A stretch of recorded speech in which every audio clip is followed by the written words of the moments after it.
Welcome to VPG's virtual water cooler chat podcast, where we share lessons and stories of women professionals to help empower other women and expand a greater circle of influence. So we walk our journey with those who understand and appreciate us. Today, we are going to chat with Dahlia George. Dahlia is a staff attorney at the Office of Enrollment and Discipline, OED, at the United States Patent and Trademark Office, USPTO.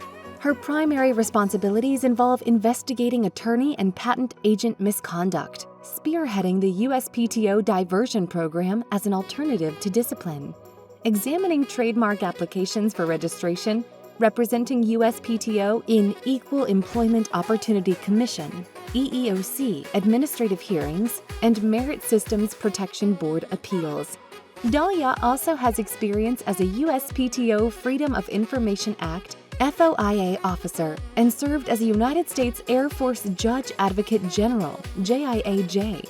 In her spare time, Dahlia enjoys hiking, reading, yoga, and watching movie classics.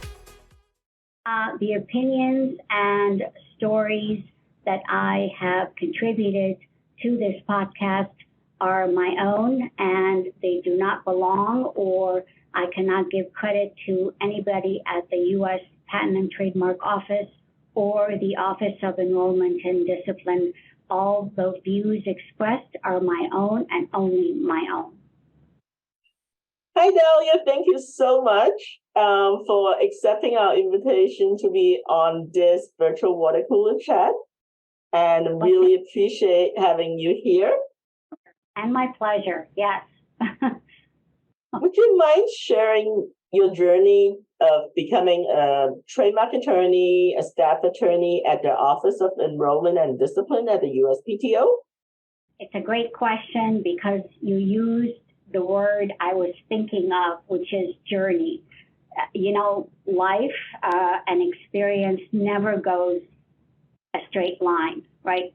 Journeys, usually you have detours, you have maybe one-way streets. So you have to sort of gauge and be prepared for any changes during your journey. No journey goes smoothly all the time or as you think it's going to go. Back in the Stone Age, that's when I started practicing law. And let's see, when I got out of law school, I went to a little firm in Columbus, Ohio. I'm originally from Ohio. And they did workers' comp, and I was just happy to get a job. I didn't know what workers' comp was or what to do with it or if I would like it. I hated it, absolutely hated it. And I guess that kind of showed because I think they felt that I was not happy and I was not happy. So one day I'm just, I came home from work and I used to subscribe to the ABA magazine. It's kind of like our Law Quarterly. And I'm just flipping through the articles and I see this little ad and it says, become a JAG with the U.S. Air Force. I'm thinking, what the heck is the U.S. Air Force? What the heck is JAG? I mean, all these things were like a foreign language to me. But I said, you know what? I'm so unhappy and I want out and I still don't know what I want to do. So it makes sense to at least dip my toe in a different pool and see how things work out. So sure enough, I applied. And I think within maybe a month or so, I get a call and it's, the recruiter for JAGS and he does a phone interview.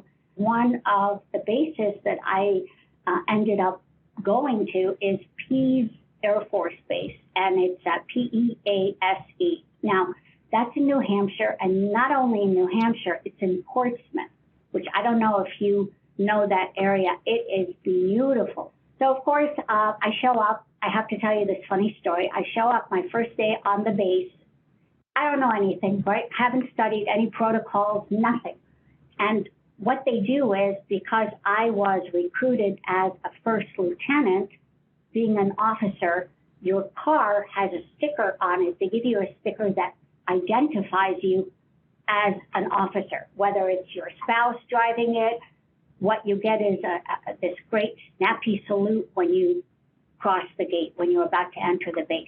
So sure enough, this very young, good-looking airman, I come in on the base and he gives me this snappy salute. And what do? This is how I returned his salute. Hi. And I'm sure he was thinking, what the heck? Who are they getting these people from, right? And he's looking at it, thinking, she's an officer? Oh, my God. So that was kind of my first intro. And hey, that's diversity. I get assigned to the base office. Now, I don't know if any of you know about the military. The way it works is like any agency. You have an office that basically advises the base commander and the commanders underneath him what you can and cannot do on base, what kind of activities are okay versus things that maybe are more prone to being looked at as gambling. What can happen if an airman or an officer gets into misconduct off base?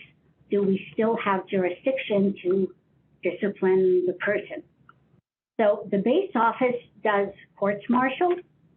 They do administrative hearings, which is when you're trying to fire someone. It's not discipline. It's just simply a hearing to see if they're fit to stay on or if they've done something that is worthy of separation. And contracts and procurement, when you buy things, right?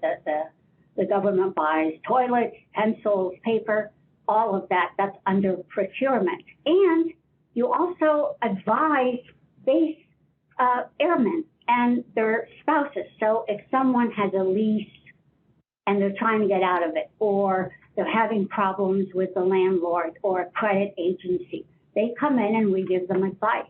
So you can see the difference between workers' comp, where you're just in a buttonhole situation, versus an office that has, think of it like a salad, right? You can sample all kinds of things. And I really like that because being new and young, what do I know about claims? What do I know about contracts? So it was a good starting ground for me.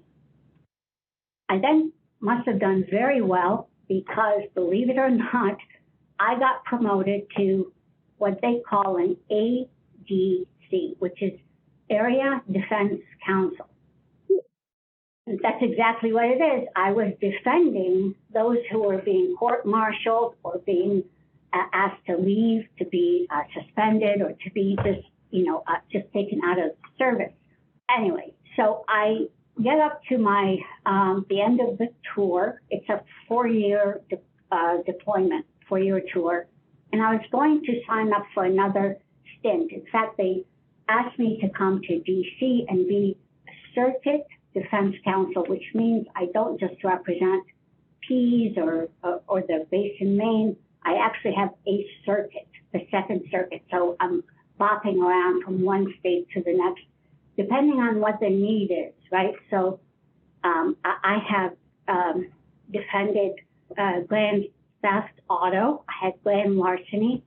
So the Persian Gulf War was just starting as I was finishing up my tour. And instead of going to because the war took up suddenly, they decided that it's better for me to go overseas and do courts-martial rather than go and be a circuit. And once the war is over and they reassign me, then I can come back to DC. So I decided to get out of the service. And I liked Ps, as I said, and I liked New Hampshire, so I wanted to stay. And I was looking around and I saw there was an ad for an assistant attorney general in the Office of Attorney General of New Hampshire. And this is in Concord. Concord is the capital of New Hampshire. And essentially what ended up happening is I had to take another bar. Some states, some people may know this, some states have reciprocity. And what that means is, for example, if I'm in Virginia and I want to practice in DC, DC will say, okay, you've practiced X number of years in Virginia. We will take that as good enough. You don't have to take our bar. Some states don't want to do that. New Hampshire is one of those states. They want to stay small. They like their bar to stay small. I studied hard. It was tough. But luckily I passed because my job was on the line. The idea was, okay, we're going to hire you at the AG's office. However, if you don't pass, you're out of here. So there's a little bit of pressure. Just a little bit of pressure. Just a little bit. I don't know, the stars were all aligned, right? So I did end up passing it. I really enjoyed working at the AG's office. What I ended up being as an AAG is they put me in the Consumer Protection Bureau. And what that means is this. So let's say you are an elderly couple and you hire someone to paint your house or to add on to your dwelling. They come in, you pay them, they show up the first few days, and then they don't show up. You can't get hold of them. They built you. You can't get hold of them. You can't find out what's happening. That's consumer protection. So they usually would write us in, and we would look into it and see, okay, was there fraud involved? Was this a shady operation? So that's investigation. And I say that, you'll see why I'm saying that word. So you have to investigate what happened with these particular folks. And you can imagine the elderly are perfect targets for shenanigans. The other part of the consumer protection is I actually was the prosecutor for people who are licensed professionals. For example, I represented the agency for the Board of Medical Practitioners, which is doctors, psychiatrists and psychologists, PhDs, social workers, clinical workers, even embalmers. So all these agencies, all these licensure boards, I was responsible for. That gave me a lot of experience in terms of presenting a case. That took me to the USPTO. I began to get interested in IP because where I was in New Hampshire, the number one law school is Franklin Pierce, and they actually are very well known for IP. So I ended up studying for the LLM at Franklin Pierce. So I got my LLM in IP. I then applied to the USPTO, not knowing anything then. I'm interested in trademarks, and I'd like to work in that. Well, wouldn't you know it, the .com bubble burst. So I was here in DC waiting to get a job, and sure enough, I think it was about 2000, believe it or not, 2005. That's when they started to hire people back at the PTO. They had to RIF people, meaning they had to lay off people during the .com bursting, and that was a big problem. You know, they don't ever want to do that again. Long story short, I come in, I get interviewed, and they asked me, why are you here? What makes you interested in it? And I said, well, it's something I've always wanted to know about. I have an LLM, and I'd like to know. And they said to me, you will definitely become a specialist doing this job. So I was hired as a trademark examining attorney, loved it. I spent about 3 years in doing prosecution, trademark prosecution. And then during the 3rd year, a detail opened up in another part of the PTO, and that was the Office of General Law. Think of Office of General Law like I was telling you what the base office is. Office of General Law, you are representing, again, the agency. Someone who has an EEOC complaint, someone who got fired, and they feel that this was not fair, they will take it to Merit Systems Protection Board.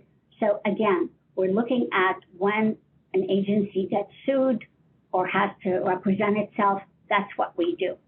So I ended up pulling a detail there, very different from trademarks. No, it's not production. You get a file and you look at it and you say, okay, is there harassment here? Was there sexual discrimination? Was there employment discrimination? So that gives you, again, it's kind of the same, but it's very different. So it's the same idea, is that you are representing one client, and that's the agency, not the employees, the agency itself. And the boss called me up, the deputy general counsel, and said, would you be interested in joining us full time? It was a leg up for me that I had a detail, because they knew me. I'm a known quantity, and I had worked with them, so they knew whether or not they liked me, they got along with me. So I was there for about 4 or 5 years. While I was there, the FOIA officer left. So the general counsel calls me in, and he says, I think you have the personality and the temperament to be a FOIA officer. And FOIA, just in short, is Freedom of Information Act. So if you want to know about something, for example, if you want to know the Undersecretary of the Patent and Trademark Office, when they went to this particular trip, what were the expenses that they had? When they stayed at a hotel, I'd like to see the bills involved. Did they take a limousine? See? So, and people will ask all kinds of things. Now, some things we couldn't share, of course. They're deliberative work product, but that's what I had to deal with. So after doing that for about, I'd say 2 years, I said, okay, I've gotten my experience. Let's see what else is going on. At the time, and again, I always think of things as just opportunity with timing. Those two things can be kind of your fate in many ways. At the time, the OED director was also on the verge of retiring. And one of the people who's under Office of General Counsel, we have the General Counsel himself, and that's the person who, represents the state. But underneath that, the middle manager is Deputy General Counsel. So the General Counsel sent the deputy down to become the OED, the new OED director. Now, I had worked with the deputy quite a bit. So again, I was a known quantity. So he took me with him along with 2 other people from general law to be part of OED. So that's how I ended up in OED. It's a really short story. And well, yeah, I can tell. I just really condensed. Of course, there's much more, but that's essentially, that was my journey. That was my route to where I am, And again, I took a lot of chances. That's the one thing I would tell people is don't ever think that you know what you're going to end up doing, A, and B, don't ever think that you know what you think you know.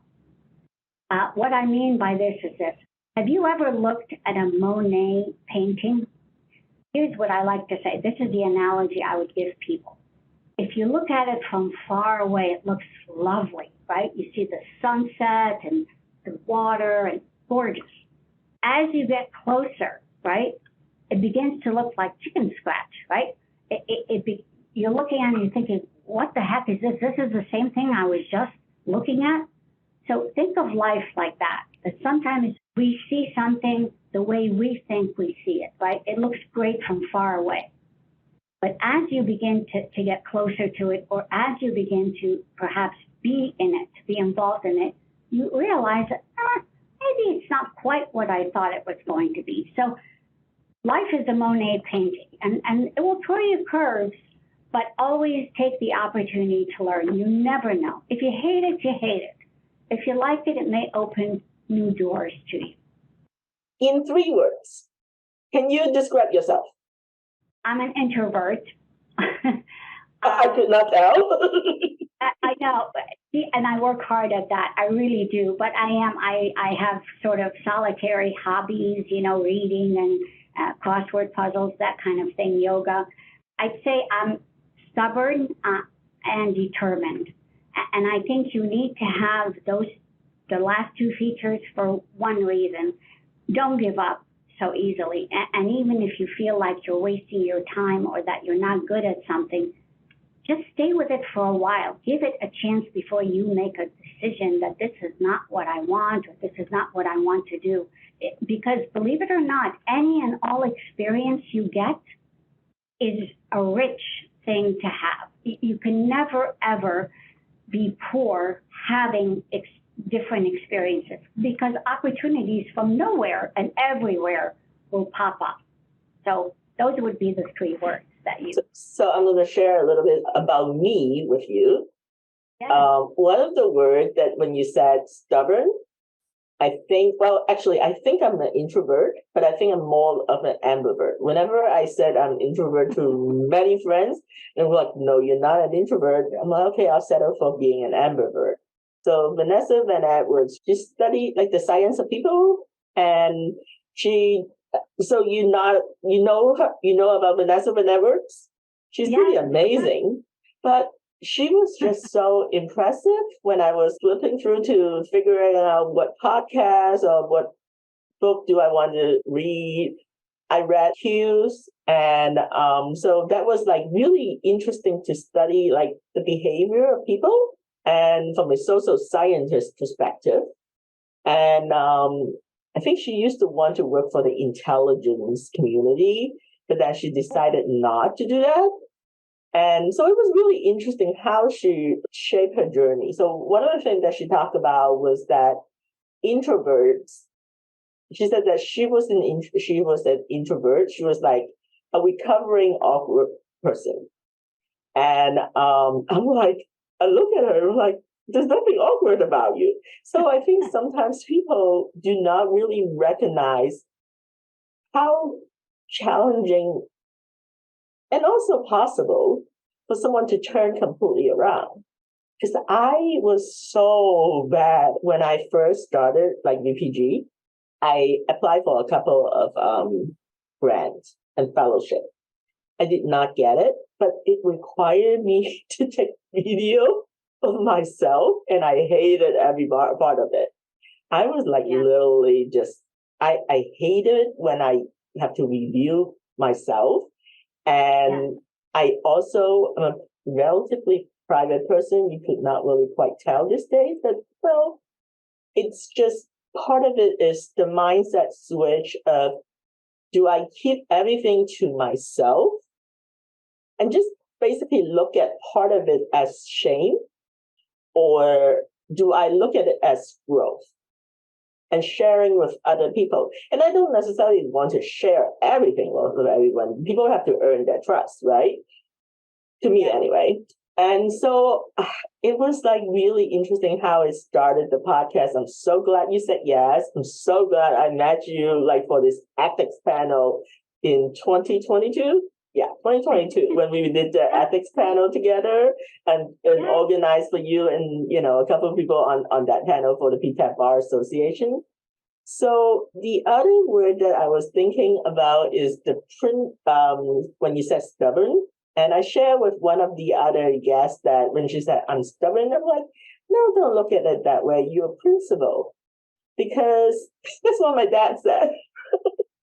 It's true. It has a negative connotation.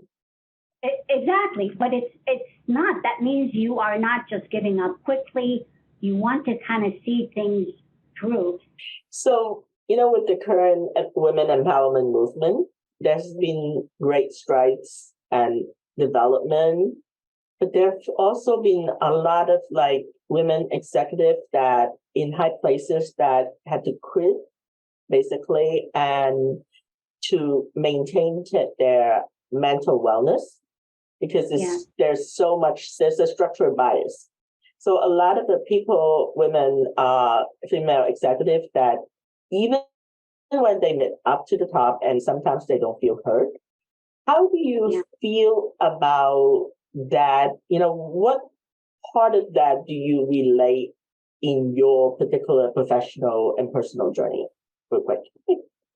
I will be totally honest with you. I've been sort of, if you want to call it the victim, I don't like that word, but I have been the recipient of a lot of sexual harassment.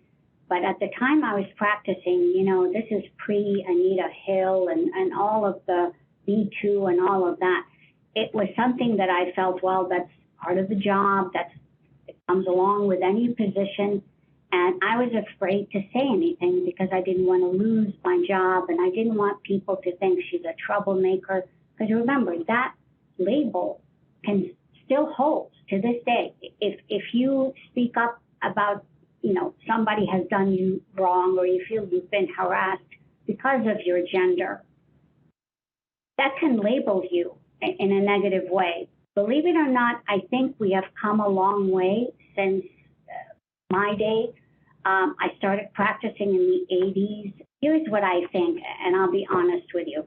I find that, women have a tricky role. And the reason I say that is they have to be savvy. Savvy means, I'm not saying hide your talents or hide your genius, but you cannot seem like you are trying to prove something because you're a woman. I think that puts you in the defeat column from the get-go. I think you approach anything and everybody in sort of a calm manner, not defensive, not aggressive. I think the key is just to be even and stable. And I think also with experience, when you start to show success and you start to show that you are being effective, you will gain the respect of many people. Some people, you will never, ever get them to appreciate anything you have done as far as accomplishments. They're going to either say, it's because she's a woman and now we're living in this age where they're giving women all kinds of opportunities, or I don't think she's that great. I mean, a man didn't get a job because of her, but she's nothing special about her. So there'll always be detractors, always. And we don't live in a perfect world. But I will tell you this, women have made quite a bit of strides. I mean, it is incredible to me that we're even talking about this. This was not a subject that was even approached. As a woman, I think you're straddling a fence that will always be a bit wobbly. And each woman has to sort of find her voice in terms of how she presents herself. The one thing I would say is, for any woman, and for me especially, I learned the hard way, is the more I try to sort of show people that I know what I'm doing and I'm smart and I'm a woman and you can't put me down, the more I try to come across that way, I think the more vulnerable I became. If you look at yourself as just a person and you treat yourself that way, you're not, there's a language that they say women use, many books have been written about this, that men don't. And there are certain verbs, and women don't use action verbs, they use a lot of passive verbs. And things like I feel, not I think, those are perceived unconsciously. And this is, again, part of the learning from doing with psychologists, dealing with them. Men, when you say I feel, to most men, sounds like, it's from her gut. It's an emotional thing. You want to kind of read your audience, know what kind of people you're working with. Are they auditory? Are they visual? Are they perceptive? Do they say, I hear you, I think, I see, I feel? Because that language is so key, I think, more than anything else. Because once they pick up that vibe from you, then they know, okay, we're all on the same page. But if you're talking at each other, they're going to always make a distinction that it's because she's a woman, she's not up to the job, she's kind of soft. So I'd say read the room. That's always been the theme for me. Before you say or do anything or make any judgments, just learn people. People are complicated. Knowledge is power. I don't care if you're a man, a woman, a child. The more you know, believe me, nobody can attack you, because if you have the knowledge, you have the power. Knowledge equals power. And that to me has always been the great lesson. I have 2 points I want to make, and I wanted to get your response on this. The first point is sometimes, and this actually applied to myself, is that sometimes we wanted to earn the approval of people that disapprove us more than the people that approve us. What do you think about that? Excellent point. Excellent point. Well, it's a little insecure to me, because the power of persuasion, I don't think you'll be able to have that over everyone. There'll always be people who are not approving of you. Here's the way I look at it. I always look at it in terms of, is this person worth my concern about whether or not for example, is it a boss? Is it a supervisor? Is it a colleague? Is it someone who, you just met, or someone who is an outsider to you? They don't know you well enough to know whether or not you are capable of something. Because some people will make a decision about you within 2 minutes, right? They meet you, they hear you speak, and that's it. First impressions are very tough to break down. But I think it's always important to see who is it that's making the disapproval. Who is it that is disapproving of you? If it's someone that you respect, oh my gosh, that's the person you want to make sure, you want to know what is going on. But very often I find that people, when they disapprove of you, it's either out of envy, out of jealousy, out of feeling insecure themselves, and they mirror that onto you, or they are just not, they're intimidated. And believe it or not, it sounds like an opposite thing to say, but very often when someone disapproves of you, I often wonder, is it because they feel maybe a little threatened by you, or they feel like you know something they don't know, or you've kind of touched a nerve with them? So it could also be that they're just not your people. Well, and that's it. Right? See, it's not your tribe. Exactly. Absolutely. And that's why I always say, read the room. That would you want to spend time with that person? Would you want to engage that person in any kind of interact? No. Then I say, sleep important, right? They're just not. I think that is like one of the major area of growth that I had to do really fast.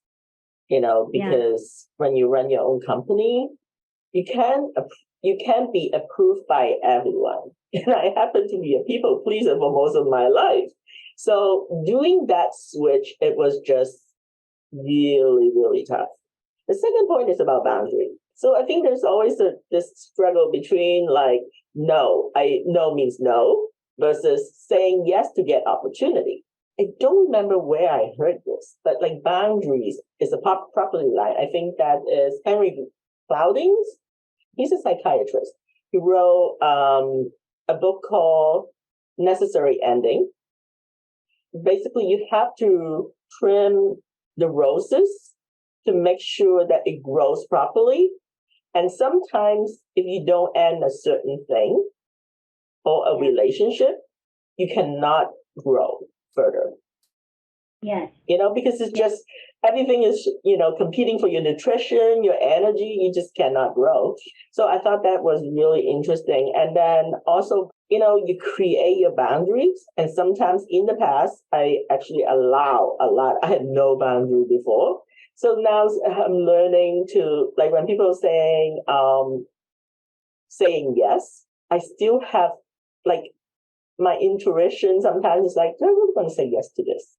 When you think that you are the only one, you are most likely not. That's right. You are never alone. And I will tell you this, you sound a lot like me, Ashley, in terms of the way you process things. And I will go out on a limb and say that I think most successful women, I'd like to say most successful people, but let's talk about the women. I think most of successful women are the ones who are introspective. And when you know your limitations just as much as your strength, that really gives you a big leg up. So here's what I would say. This is my closing line to you. Be a duck. What do I mean by be a duck? When you see ducks, right, on the lake, they look so calm and serene and, they look so peaceful. But you know what? Underneath that water, they're paddling like crazy, right? So that's what we have to learn to be ducks, which is there used to be an ad, don't let them see you sweat. And I know that's hard sometimes, especially for introverts, but trust me when I tell you, you always know more than the audience you're talking to. You do. You have a perspective that they cannot possibly know about. And I think people are now more and more open to engaging with foibles and flaws and weaknesses. I think we're beginning to accept that as part of the human condition, right? It's not seen as a negative. If anything, I think it actually works as a plus, because when you're aware of flaws and weaknesses, it gives you a fuller understanding of what your strengths are. So I never see something and say, this is a bad thing to have. This is part of you. So you don't have to cultivate it, but be aware of it and use it to the best advantage you can, rather than just trying to stuff it back inside. I used to think being an introvert was, like someone who committed a criminal, right? And if you didn't engage in parties and social outings and such, that made you aloof and cool and not friendly. And I found a lot of people were like me. They're introverts, but you try to sort of not be as much because you can't be one thing all the time. You have to have a balance, like anything else. Have a nice medium. That's how life really should be handled. No extremes, My college professor actually had a different interpretation when he taught me two things in life. One, nothing venture, nothing gain, which is what I practice for the most part. And then the second thing is be a duck. But what he said when this be a duck is to let things roll off your back. My professor is unfortunately no longer here, but he was like an amazing scholar, Harvard Law graduate, didn't want to do private practice because he was much more into education. And so he decided to devoted his time to do international visiting fellowship and also business law. He preferred to teach students in the business school, but he taught international business law. And I was his research assistant and doing translations of documents for him. And he has the Title IV grant or something like that under the Department of Education. And so I was able to basically help him with the research that he was doing. It was he just always whenever I was I just don't understand why people do this. And he was like, Ashley, I tell you, be a duck. I'm like, what does it mean? He was like, let it roll off your back. Because in the grand scheme of things, it's not that important. I'm glad you said that. I completely, that adds to the analogy. I like that. And what was your thesis about, Ashley? Intercultural negotiation between Chinese and Americans. What? Really? Yeah. When I graduated, because I was also working for the Center for International Business Education and Research at the time, because I was in Kansas and I was with a bunch of small business development council. And my professor was talking to other people about it. So at the time, one of the VP of sales of Raytheon purchased my thesis. And we talked about it. And it was really, this is one of the things that I really enjoy education. And this is one of the reasons why I am very creative. And I'm now under the environment that I don't really have to respond to a lot of people. If I can figure out how to get the funding, I can actually make things happen, right? I believe. So it was really amazing. We recently added 3 people to the team. All my people, none of us are full-time, really, except for me. I'm really full-time, but most of them, they have other jobs, and this is sort of just a part-time for them. And because this is I'm a small business. So we added 3 people, and I just told them, all right, here's the criteria. Identify your spirit animal, and then give them the name and what's the personality, and why do you want to join?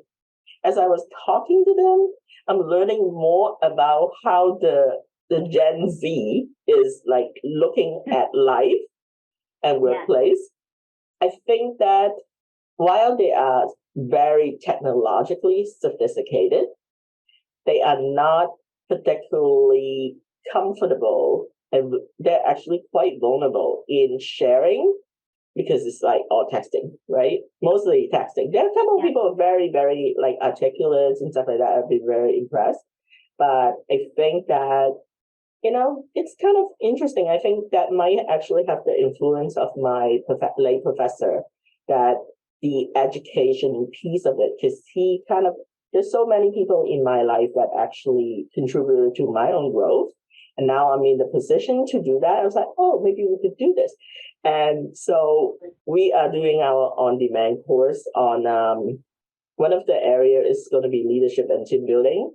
And I just send them like the workbook the modules that we did. And the very first one is, do introvert make better leaders or extrovert make better leaders? So on that note, I want to thank you for your time. Really appreciate it. Always a pleasure. And whenever I go to the USPTO campus, maybe we'll grab lunch. Please, yes, at least a cup of coffee. Thank you for inviting me. And I learned very much a lot from you, believe me. This has been a mutual win-win situation. I learned just as much as I give you information. So you've enriched my experience as well. Well, thank you so much. Have a wonderful day. You too, Ashley. Have a good one.